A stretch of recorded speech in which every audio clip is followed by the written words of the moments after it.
स्वागत है आप सभी का पीके स्टडी यूट्यूब चैनल पे। दोस्तों आज हम शुरू कर रहे हैं 11th का जो फर्स्ट चैप्टर है फिजिक्स के अंदर फिजिकल वर्ल्ड। ठीक है दोस्तों, एनसीईआरटी बुक को हम फॉलो करेंगे और उसी के अकॉर्डिंग हम बात करेंगे पूरे चैप्टर में। ठीक है दोस्तों, तो चलिए शुरू करते हैं और पढ़ते हैं फिजिकल वर्ल्ड के बारे में कि फिजिकल वर्ल्ड में हमें क्या सब पढ़ना है क्या सब नहीं पढ़ना है। दोस्तों बहुत से स्टूडेंट इस चैप्टर को नहीं पढ़ते हैं, छोड़ देते हैं, कहते हैं कि इस चैप्टर से हमारे बोर्ड एग्जाम्स में प्रश्न नहीं पूछे जाते हैं। तो हम कहेंगे दोस्तों आपको ये चैप्टर ज़रूर पढ़ना चाहिए, तभी आप फिजिक्स को समझ सकते हो। जब तक आप फिजिकल वर्ल्ड को नहीं समझते हो, इस चैप्टर को नहीं समझते हो, तो आप फिजिक्स को अच्छे से नहीं समझ सकते हो। जब इस चैप्टर को आप पढ़ते हो तो आपको फिजिक्स पढ़ने में काफ़ी इंटरेस्ट लगता है। तो इस चैप्टर को आपको ज़रूर पढ़ना चाहिए, मेरा तो सजेशन यही होगा। तो चलिए शुरू करते हैं और देखते हैं कि क्या सब हमें पढ़ना है। तो देखिए फिजिकल वर्ल्ड में जो आपको टॉपिक्स दिए गए हैं, पहला टॉपिक दिया गया है कि व्हाट इज़ फिजिक्स, कि फिजिक्स क्या है। ठीक है, दूसरा जो टॉपिक है वो दिया गया है आपका scope and excitement of physics. यहाँ पे 2 लिखा गया है, आप ऑफ कर लीजिएगा। ठीक है, कि फिजिक्स का क्या स्कोप है, फिजिक्स कितना बड़ा है, कितना बड़ा दायरा है इसका, और एक्साइटमेंट फिजिक्स का क्या है, ये आपको इसमें पढ़ना है। तीसरा जो टॉपिक है वो है फिजिक्स, टेक्नोलॉजी एंड सोसाइटी। कहने का मतलब है कि फिजिक्स क्या है, टेक्नोलॉजी क्या है और इसका सोसाइटी पे क्या प्रभाव पड़ता है, इसका सोसाइटी पे क्या इम्पैक्ट होता है, ये हम लोग इसमें पढ़ने वाले हैं। अगला जो टॉपिक है फंडामेंटल फोर्स इन नेचर, की जो नेचर में फंडामेंटल फोर्स है उसके बारे में जानेंगे। और लास्ट में हम लोग जानेंगे नेचर ऑफ फिजिकल लॉज के बारे में। तो ये टॉपिक्स है जो आपको फिजिकल वर्ल्ड में पढ़ने हैं। तो सबसे पहले हम शुरू करेंगे व्हाट इज़ फिजिक्स। पहले फिजिक्स जानेंगे, लेकिन नहीं दोस्तों रुकिए, फिजिक्स को जानने से पहले आपको साइंस के बारे में कुछ जानना होगा कि साइंस क्या है, साइंस कहाँ से आया है ना। तो first of all we will talk about science and its origin. तो चलिए सबसे पहले जानते हैं साइंस के बारे में कि साइंस क्या होता है।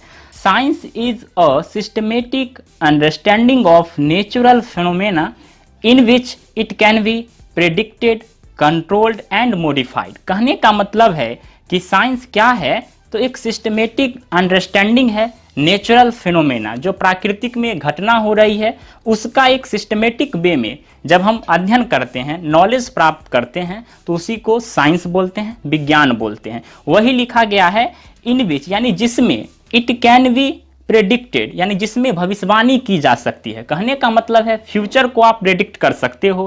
कंट्रोल्ड एंड मॉडिफाइड, यानी कि जिसे नियंत्रित और संशोधित किया जा सकता है। मॉडिफाइड का मतलब है कि कोई भी थ्योरी साइंस में दिया गया है, अगर उसमें रिक्वायरमेंट है, नीड है कि उसे मॉडिफाइड किया जाए, तो हम मॉडिफाइड कर सकते हैं, क्योंकि ये साइंस का डेफिनेशन ही कहता है। जैसे आप इसको अभी तुरंत समझ जाएंगे, आगे हम एग्जाम्पल देंगे, उससे आपको क्लियर हो जाएगा कि मॉडिफाइड का क्या मतलब था।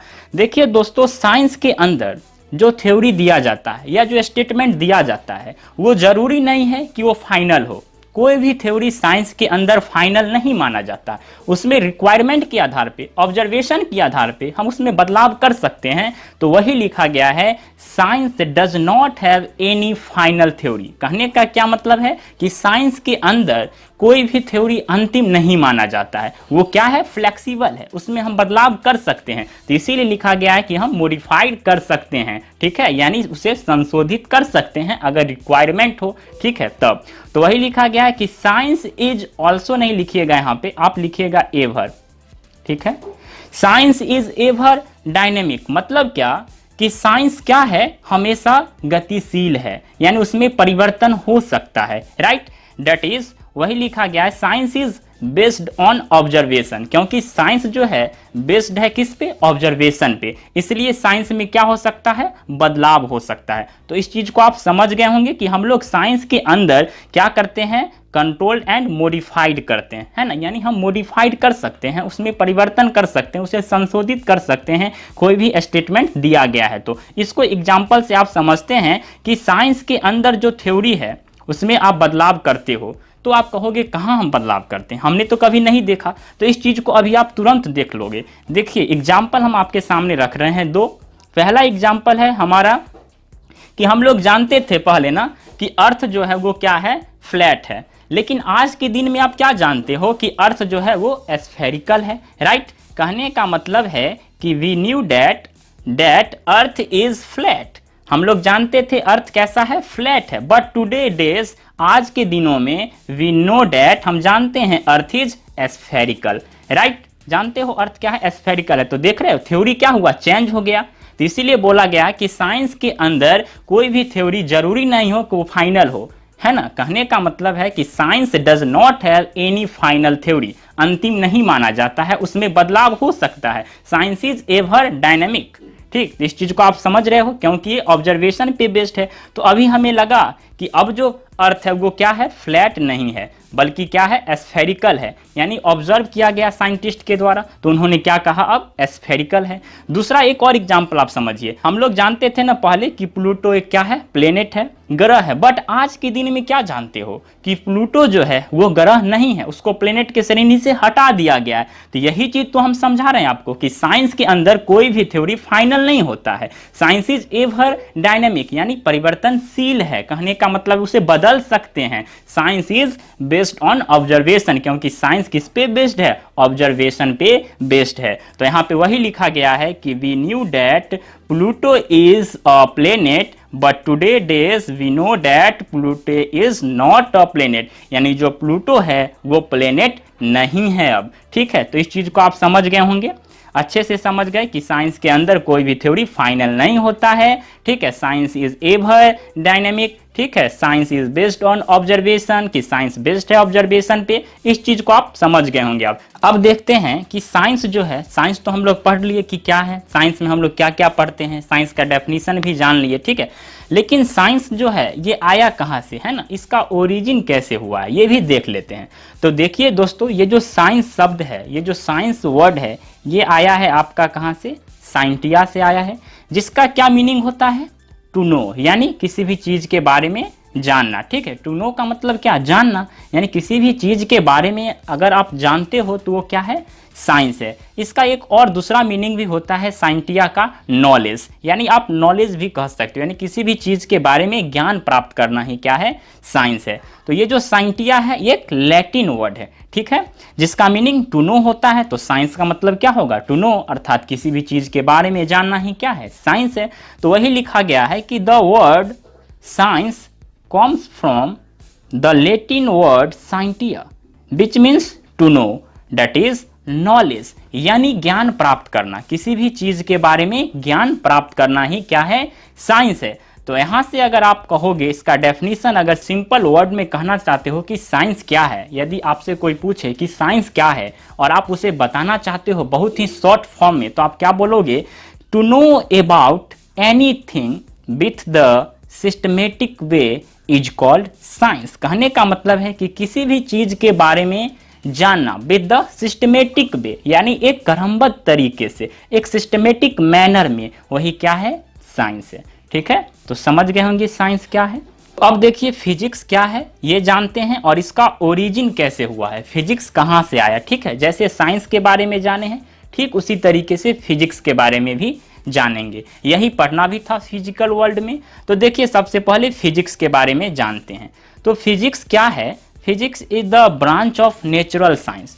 दोस्तों फिजिक्स जो है ब्रांच है नेचुरल साइंस का। पहले ये समझ लेते हैं कि नेचुरल साइंस के अंदर क्या क्या आता है, ठीक है। तो इसको देखिए पहले, तब फिजिक्स का डेफिनेशन जानेंगे, फिजिक्स कहाँ से आया है ये जानेंगे। तो यहाँ पे आप देख सकते हो, हम अगर बात करें ये साइंस है तो साइंस का ब्रांच होगा, बहुत सारा ब्रांच हो सकता है, उसके अंदर एक नेचुरल साइंस भी होगा, उसमें क्या आएगा आपका, फिजिक्स आएगा, ठीक है। तो देखिए कैसे, तो यहाँ पे हम लिख सकते हैं साइंस के ब्रांच में एक है आपका नेचुरल साइंस,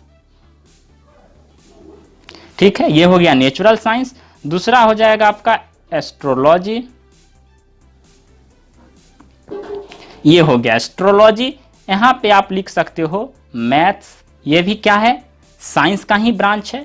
यहाँ पे आप लिख सकते हो ईटीसी, यानी और भी सारा जो भी आएगा वो सब साइंस के क्या होंगे, ब्रांच होंगे। यहाँ पे हम बात करने वाले हैं मेनली नेचुरल जो साइंस है उसके बारे में, ठीक है, नेचुरल साइंस के बारे में हम यहाँ पे बात करने वाले हैं। तो देखते हैं नेचुरल साइंस में क्या सब आता है, ठीक है।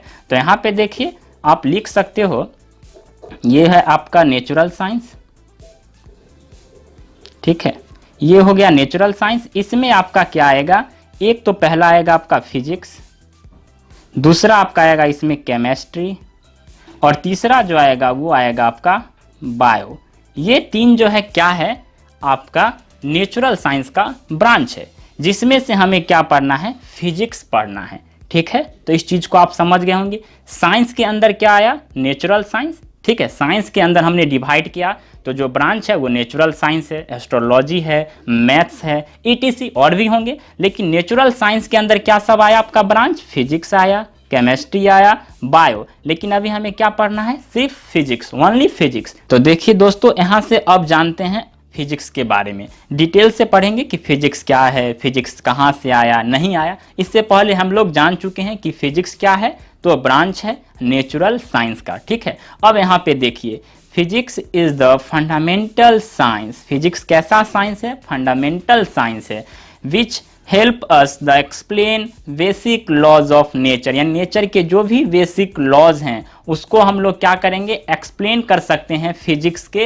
हेल्प से, क्योंकि ये फंडामेंटल साइंस है, बेसिक साइंस है, ठीक है। और इसी के हेल्प से हम पूरे फिजिकल वर्ल्ड को एक्सप्लेन कर सकते हैं फिजिक्स के हेल्प से, ठीक है। तो आगे देखते हैं फिजिक्स के बारे में कि इसका ओरिजिन कैसे हुआ, फिजिक्स कहाँ से आया, नहीं आया, ये सब देख लेते हैं। तो देखिए यहाँ पे लिखा गया है फिजिक्स, ठीक है। फिजिक्स ये जो शब्द है आपका आया है फ्यूसिस से। फ्यूसिस एक ग्रीक वर्ड है जिसका मीनिंग होता है नेचर, ठीक है। तो वही लिखा गया है कि द वर्ड फिजिक्स, तो वही लिखा गया है कि the word physics comes from Greek word फ्यूसिस विच मीन्स नेचर, राइट। यानी that is study of nature, यानी नेचर का अध्ययन ही क्या है, फिजिक्स है। कहने का मतलब है कि फिजिक्स में हम लोग क्या स्टडी करते हैं, तो बेसिक लॉज ऑफ नेचर, यानी नेचर में जो भी बेसिक लॉज हैं उसका हम अध्ययन करते हैं, ठीक है। और उन लॉज के हेल्प से हम एक्सप्लेन करते हैं पूरे फिजिकल वर्ल्ड को, राइट। ये आप कह सकते हो। तो वही लिखा गया है कि that is study of nature, यानी नेचर का अध्ययन ही क्या है, फिजिक्स है। आप बोल सकते हो, अगर आपसे कोई डेफिनेशन पूछे फिजिक्स का, तो आप कह सकते हो कि study of nature and natural phenomena, ठीक है। फिजिक्स क्या है, तो study of nature and natural phenomena, उसी को हम लोग क्या बोलते हैं, फिजिक्स बोलते हैं। तो वही लिखा गया है, physics is the branch of science, है ना, which deals with the study of nature and natural phenomena. Physics क्या है, तो साइंस का एक ब्रांच है जिसमें हम स्टडी क्या क्या करते हैं, तो नेचर के बारे में और नेचुरल फिनोमेना, जो भी घटनाएं होती है उसके बारे में हम लोग फिजिक्स में पढ़ते हैं। जैसे रात दिन का होना, तारे का टिमटिमाना, सूरज का पूरब में उगना, ये सारी घटना हम लोग फिजिक्स के अंदर पढ़ते हैं, फिजिक्स से एक्सप्लेन करते हैं, है ना। जो भी लॉज हैं, जो भी लॉज हम फिजिक्स के अंदर पढ़े हैं उनसे हम एक्सप्लेन कर सकते हैं पूरे फिजिकल वर्ल्ड को, पूरे नेचुरल वर्ल्ड को, वही क्या है, फिजिक्स है। तो आप बोल सकते हो फिजिक्स के बारे में कि study of nature and natural phenomena is called physics, वही क्या है, फिजिक्स है, ठीक है।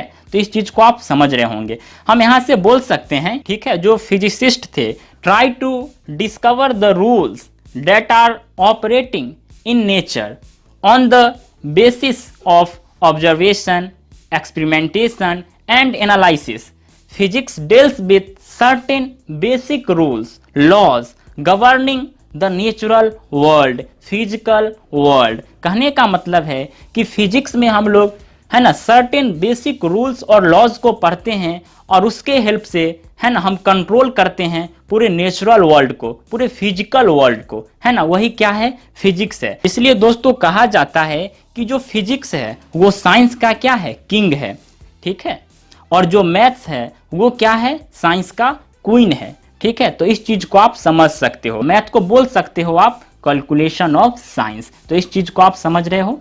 दोस्तों आगे देखिए, अब पढ़ने वाले हैं फिजिक्स के अंदर दो प्रिंसिपल दिए गए हैं, है ना, 2 प्रिंसिपल, और ये दोनों प्रिंसिपल काफ़ी ही इम्पोर्टेंट है। अगर हम बोले तो फिजिक्स जो है इसी 2 प्रिंसिपल पे बेस्ड है, ठीक है, तो यही पढ़ने वाले हैं। ठीक है, now we will talk about two principle in physics, mainly two principle in physics.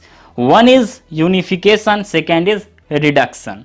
ठीक है, इसको आपको समझना होगा कि यूनिफिकेशन क्या है, रिडक्शन क्या है। अगर इस चीज को आप समझ जाते हो तो फिजिक्स को आप अच्छे से समझ सकते हो। तो यहाँ से हम लोग शुरू करते हैं यूनिफिकेशन के बारे में, है ना, किसी भी चीज को यूनिफाई कर देना। जैसे इस चीज को आप समझ सकते हो, to explain diverse physical phenomena by a few concept and laws. कहने का मतलब है कि जो अलग अलग तरह के जो फिजिकल घटना है, जो भी घटना हो रही है, अगर हम उसको कुछ कंसेप्ट और लॉज से अगर हम डिफाइन कर देते हैं, एक्सप्लेन कर देते हैं, तो वो आपका क्या कहलाता है, यूनिफिकेशन कहलाता है। इसको समझेंगे जब अभी हम आपको एग्जाम्पल देंगे। लेकिन अभी आप समझिए इतना कि जब आप एक्सप्लेन कर सकते हो डाइवर्स फिजिकल फिनोमेना को by a few concept and laws से, तो उसी को क्या बोला जाता है, यूनिफिकेशन बोला जाता है। जैसे देखिए आपके सामने एग्जाम्पल आ गए होंगे स्क्रीन पे, है ना, तो यहाँ पे आप देख सकते हो। देखिए ये है फर्स्ट एग्जाम्पल। क्या है, सबसे पहले आप क्या समझे यूनिफिकेशन का मतलब कि अलग अलग तरह की जो घटना है, जो भी फिजिकल है ना फिनोमेना हो रहा है, उसको यदि हम कुछ लॉज से अगर हम एक्सप्लेन कर देते हैं, कंसेप्ट से अगर हम एक्सप्लेन कर देते हैं, तो वही क्या है, यूनिफिकेशन कहलाता है। यानी किसी भी चीज को आपने क्या किया, यूनिफाई कर दिया। जैसे यहाँ पे समझिए, the motion of the moon around the earth. कह रहा है कि जो मोशन है मून का अराउंड द अर्थ, यानी अर्थ के चारों ओर, उसको हम लोग किससे एक्सप्लेन करते हैं, तो लॉ ऑफ ग्रेविटेशन से। यानी जो ग्रेविटेशन का लॉ है न्यूटन के द्वारा जो दिया गया है, उसी से हम एक्सप्लेन करते हैं ना, यानी लॉज ऑफ ग्रेविटेशन से। दूसरा है कि अगर एप्पल अर्थ पे गिर रहा है, ठीक है, यानी falling an apple on earth, तो उसको भी हम एक्सप्लेन कर सकते हैं लॉ ऑफ ग्रेविटेशन से। ये तो आप जानते हैं, न्यूटन ने जब पेड़ के नीचे बैठा था तो एप्पल गिरा, तो उन्होंने यही लॉ दिया था। तो इसी से हम एक्सप्लेन कर सकते हैं दोनों घटना, ये घटना और ये जो घटना हो रही है, दोनों घटना को हम एक लॉ, सिंगल लॉ से एक्सप्लेन करते हैं। इसलिए ये क्या हुआ, यूनिफिकेशन का एग्जाम्पल हुआ। आप यही ना पढ़े कि एक्सप्लेन कर सकते हैं diverse physical phenomena in a few concept and laws, तो उसी को हम लोग क्या बोलते हैं, यूनिफिकेशन बोलते हैं। तो ये क्या है, यूनिफिकेशन है, समझ रहे होंगे। दूसरा एक और एग्जांपल हमने दिया कि यदि all electric and magnetic phenomena, यानी जितने भी तरह के इलेक्ट्रिक और मैग्नेटिक घटना हो रही है, उसको यदि आप चाहे तो सिंगल लॉ से एक्सप्लेन कर सकते हैं, और वो लॉ है आपका लॉज ऑफ इलेक्ट्रोमैग्नेटिज्म। इसी से आप एक्सप्लेन कर सकते हो। तो ये सिंगल लॉ से हम सारी घटना को एक्सप्लेन कर सकते हैं, जितने भी इलेक्ट्रिक और मैग्नेटिक फिनोमेना हो रहा है। ये मैक्सवेल ने दिया था। मैक्सवेल का 4 इक्वेशन है, 4 इक्वेशन मैक्सवेल के द्वारा दिया गया है, उसी को बोला जाता है बेसिक लॉज ऑफ इलेक्ट्रोमैग्नेटिज्म, और इसी से हम एक्सप्लेन कर सकते हैं इन सारी घटनाओं को। तो यही क्या है, आपका यूनिफिकेशन है। समझ गए दोस्तों यूनिफिकेशन क्या होता है। अब पढ़ते हैं रिडक्शन के बारे में कि रिडक्शन क्या है। तो रिडक्शन क्या है दोस्तों, कि किसी भी चीज को स्टेप बाय स्टेप पढ़ना, यानी कोई कॉम्प्लेक्स चीज है उसको छोटा छोटा करके, है ना, सिंपलर सिंपलर पार्ट, यानी छोटे छोटे पार्ट करके जब हम पढ़ते हैं तो वही रिडक्शन कहलाता है। जैसे लिखा गया है कि इट इज द मेथड, यह एक मेथड है to solve a complex problem breaking into simple parts, यानी छोटे छोटे पार्ट्स में बांट के जब हम किसी भी प्रॉब्लम को सॉल्व करते हैं तो वही रिडक्शन कहलाता है। मैथ में आप करते हो ना, बहुत बड़ा प्रॉब्लम होता है तो उसको स्टेप बाय स्टेप हम लोग सॉल्व करते हैं, तो वही रिडक्शन है। कहने का मतलब है कि कोई डिवाइस है, कॉम्प्लेक्स डिवाइस है, उसको हम लोग क्या करेंगे, उसके छोटे छोटे पार्ट्स को क्या करेंगे, देखेंगे, उसका अध्ययन करेंगे, तो पूरा प्रक्रिया हम समझ जाएंगे एक कॉम्प्लेक्स डिवाइस का। तो वही क्या है, आपका रिडक्शन है। जैसे एग्जाम्पल के तौर पे देखिए, एक मोबाइल फोन है, ठीक है, एक कॉम्प्लेक्स डिवाइस है। तो इसमें बहुत सारे चीज़ लगे होंगे, जैसे कि सिलिकॉन चिप है, स्पीकर है, बैटरी है, कैमरा है, सर्किट बोर्ड है, ईटीसी और भी चीज़ होंगे, बहुत सारा चीज़। तो इन सब चीज़ों को जब हम लोग पढ़ेंगे, यानी एक एक करके इनके जो कॉन्स्टिट्यूएंट्स पार्ट हैं, यानी जो छोटे छोटे पार्ट्स हैं, उनको यदि हम समझ जाते हैं, इन सब चीज़ों को यदि समझ जाते हैं, तो मोबाइल फ़ोन को आसानी से समझ जाएंगे कि क्या है। तो यही क्या है, रिडक्शन है। कहने का मतलब है कि इट इज़ द मेथड, वह मेथड जिससे हम सॉल्व करते हैं कॉम्प्लेक्स प्रॉब्लम को ब्रेकिंग इनटू सिंपल पार्ट्स, छोटे छोटे पार्ट्स में करके, वही रिडक्शन कहलाता है। जैसे अगर हम बात करें ह्यूमन बॉडी का लाइफ प्रोसेस को यदि आप समझना चाहते हैं तो आप कैसे समझेंगे?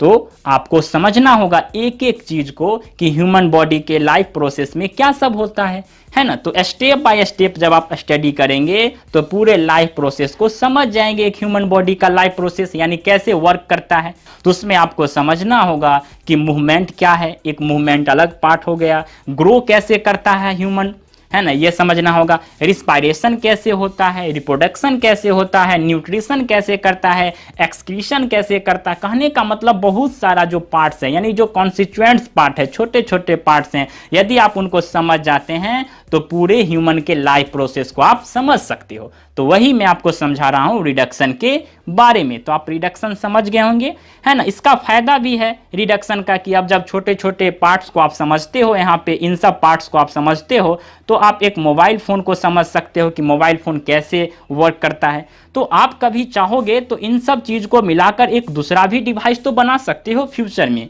तो रिडक्शन का ये भी फायदा है ना। तो यही है रिडक्शन। अब आगे हम लोग पढ़ेंगे फिजिक्स के अंदर जो अगला टॉपिक था आपका, वो था scope and excitement of physics, है ना, कि फिजिक्स का स्कोप क्या है ना, फिजिक्स का कितना बड़ा स्कोप है, कितना बड़ा दायरा है, कहाँ तक हम फिजिक्स को पढ़ते हैं, और एक्साइटमेंट ऑफ फिजिक्स। तो सबसे पहले एक समझते हैं स्कोप ऑफ फिजिक्स कि स्कोप क्या है फिजिक्स का, ठीक है। उसके बाद आगे समझेंगे एक्साइटमेंट। तो स्कोप अगर हम फिजिक्स का बात करें तो हम अगर मोटा मोटी आपको समझाना चाहे स्कोप के बारे में, वैसे तो इस पर बहुत सारी बात की जा सकती है, लेकिन अगर आप मोटा मोटी समझना चाहते हैं कि फिजिक्स का स्कोप क्या है सिंपल भाषा में, तो मैं आपको बोल सकता हूं कि जो आप 11th और 12th में जो आप पढ़ते हो, जितने भी टॉपिक दिए हुए हैं आपके सिलेबस में, यही क्या है फिजिक्स का स्कोप है। कहने का मतलब है आपको ऊपर ऊपर से सारे चीज पढ़ा दिए जाते हैं। फिजिक्स में जितना भी स्कोप है ना, क्या क्या पढ़ना है, सारा चीज आपको 11th और 12th के सिलेबस में दे दिया जाता है ना। वही फिजिक्स का क्या है स्कोप है, अगर आप सिंपल वर्ड में समझना चाहते हो। वैसे तो स्कोप की अगर हम बात करें फिजिक्स का तो बहुत ही बड़ा है, वेरी लार्ज है, वेरी वाइड है, लेकिन आप अगर समझना चाहते हैं तो 11th और 12th का जो आपका सिलेबस है वो फिजिक्स का क्या है स्कोप है। आपको इंट्रोड्यूस करा दिया जाता है नए नए चैप्टर से, है ना। कहने का मतलब है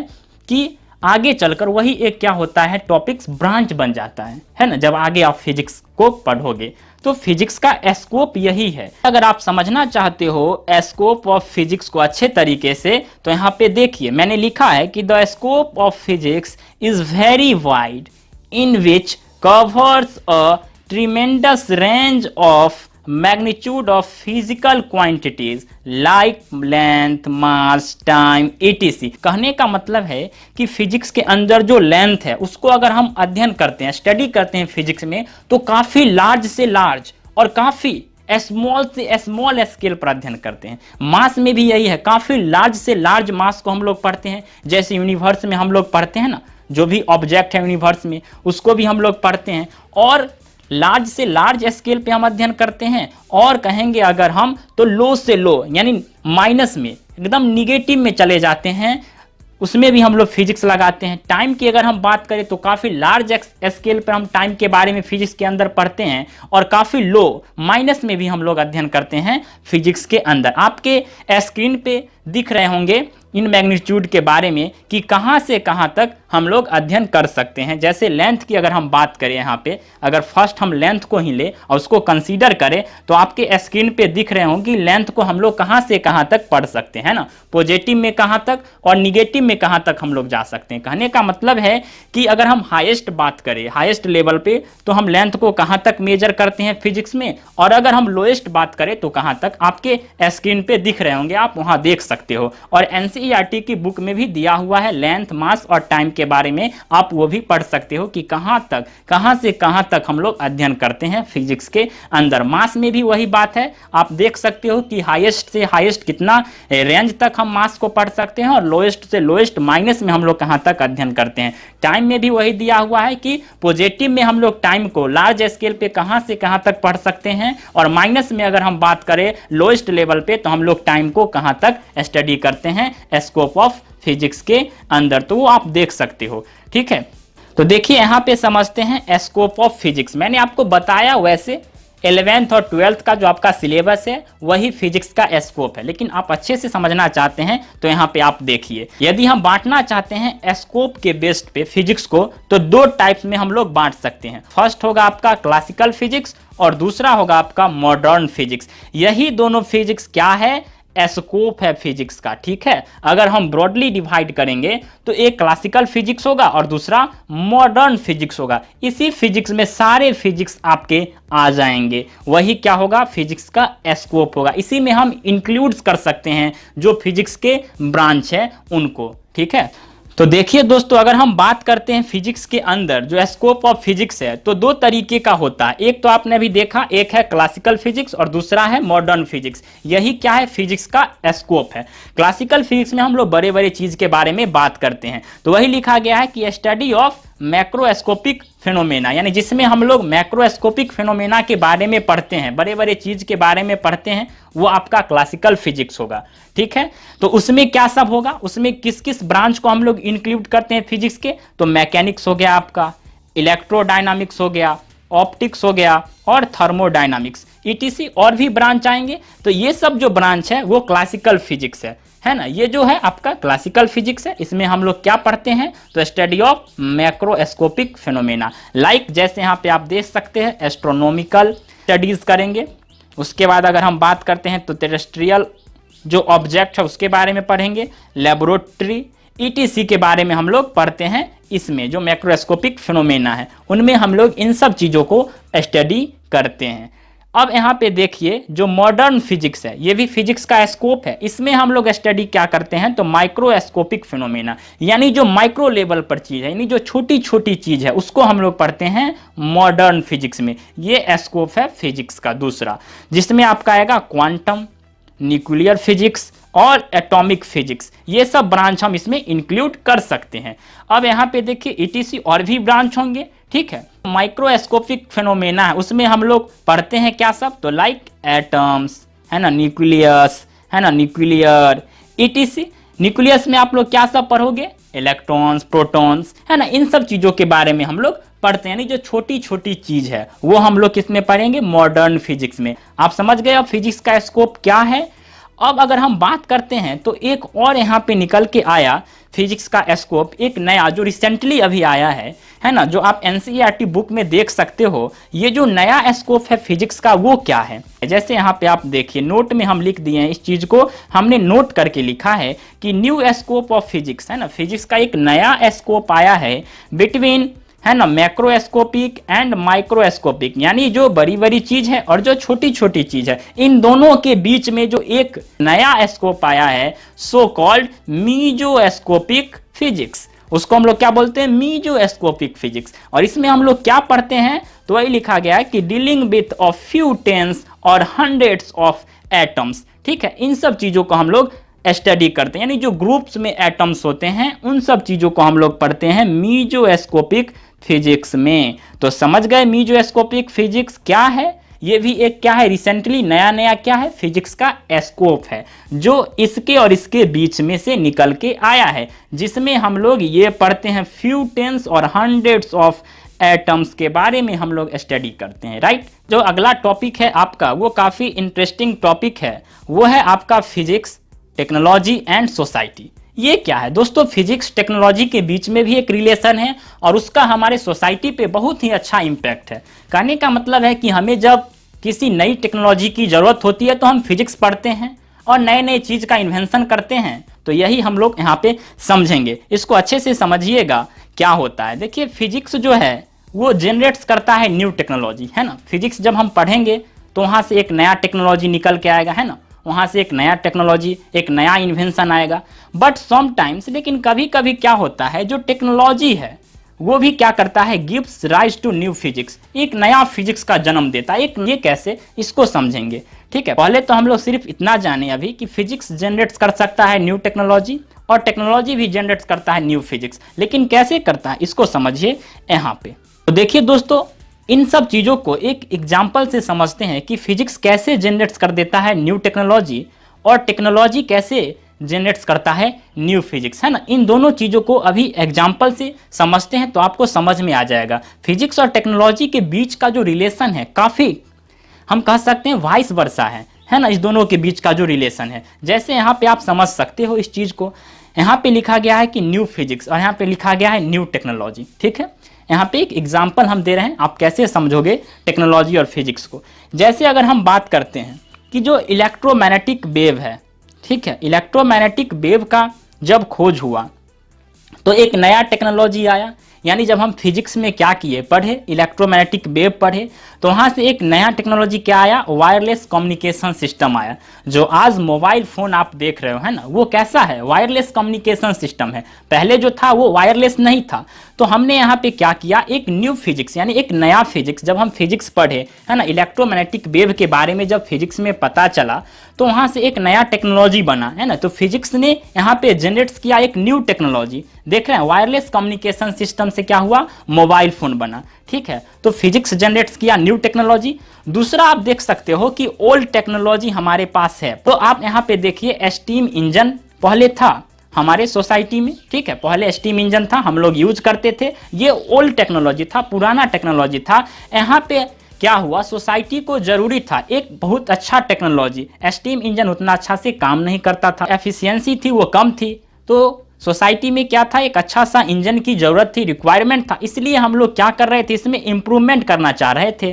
तो यहाँ पे हमने क्या किया, फिजिक्स पढ़ना शुरू किया। तो यहाँ पे एक न्यू फिजिक्स निकल के आया और उस न्यू फिजिक्स में क्या था, फर्स्ट लॉ ऑफ थर्मोडाइनामिक्स, यानी ये लॉ निकल के आया, फर्स्ट लॉ ऑफ थर्मोडाइनामिक्स। और इसके हेल्प से हम लोग क्या बना दिए, हीट इंजन बनाए। यानी हीट इंजन क्या हुआ, यहाँ पे एक न्यू टेक्नोलॉजी बन के आया। यानी तो ओल्ड टेक्नोलॉजी से क्या हुआ, एक नया टेक्नोलॉजी आया। लेकिन वो नया टेक्नोलॉजी कैसे आया, जब हम लोग एक न्यू फिजिक्स जनरेट किए। तो इसीलिए बोला गया है कि जो टेक्नोलॉजी है, ये तो टेक्नोलॉजी था ओल्ड, इसीलिए कहा गया कि जो ओल्ड टेक्नोलॉजी है कभी कभी क्या करता है, न्यू फिजिक्स का जन्म देता है। और उस फिजिक्स के हेल्प से, उस लॉ के हेल्प से हम लोग क्या करते हैं, एक नया टेक्नोलॉजी बनाते हैं। यानी उसमें हम इम्प्रूवमेंट करते हैं, तो वहाँ पे हमें एक न्यू फिजिक्स निकल के आता है। और उस न्यू फिजिक्स के हेल्प से हम लोग क्या करते हैं, एक न्यू टेक्नोलॉजी बनाते हैं, जो यहाँ पे हम लोग हीट इंजन बनाए। तो हीट इंजन कैसे बना, जब फर्स्ट लॉ ऑफ थर्मोडायनामिक्स की खोज हुई। तो ये क्या है, न्यू फिजिक्स है।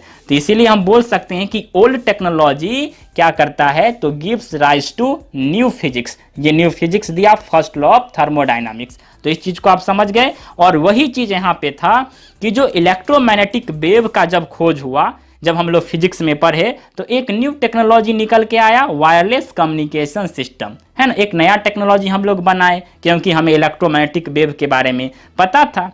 तो इस चीज़ को आप समझ गए। यानी फिजिक्स और टेक्नोलॉजी के बीच में अगर हम बोले तो बहुत क्या है, को रिलेशन है एक दूसरे के बीच में, यानी वाइस वर्सा है, आप कह सकते हो। तो इस चीज़ को आप यहाँ पे समझिए। एक डायग्राम हम बना रहे हैं, जैसे फिजिक्स ने क्या किया, जनरेट्स किया न्यू टेक्नोलॉजी। यही हम लोग पढ़े हैं कि फिजिक्स जनरेट्स करता है न्यू टेक्नोलॉजी, ठीक है। तो न्यू टेक्नोलॉजी यहाँ पे जनरेट्स किया। अब ये जो न्यू टेक्नोलॉजी है पुराना हो गया, मान लेते हैं कि ओल्ड हो गया, ठीक है। अब इसमें उतना एफिशिएंसी नहीं है। अब जो सोसाइटी है उसमें ज़रूरी है, रिक्वायरमेंट है एक न्यू टेक्नोलॉजी, एक नया जो इससे अच्छा काम करे, ठीक है। ये अब उतना अच्छा काम नहीं करता है, तो ये मान लेते हैं कि ओल्ड हो गया है, पुराना हो गया है। तो अब इसमें रिक्वायरमेंट है कि इसमें इम्प्रूवमेंट करेंगे। तो जब हम इसमें इम्प्रूवमेंट किए तो यहाँ पे क्या हुआ, एक न्यू फिजिक्स का जन्म हुआ, है ना। यहाँ पे क्या हुआ, एक न्यू फिजिक्स निकल के आया और इसके हेल्प से हम लोग एक न्यू टेक्नोलॉजी बनाए।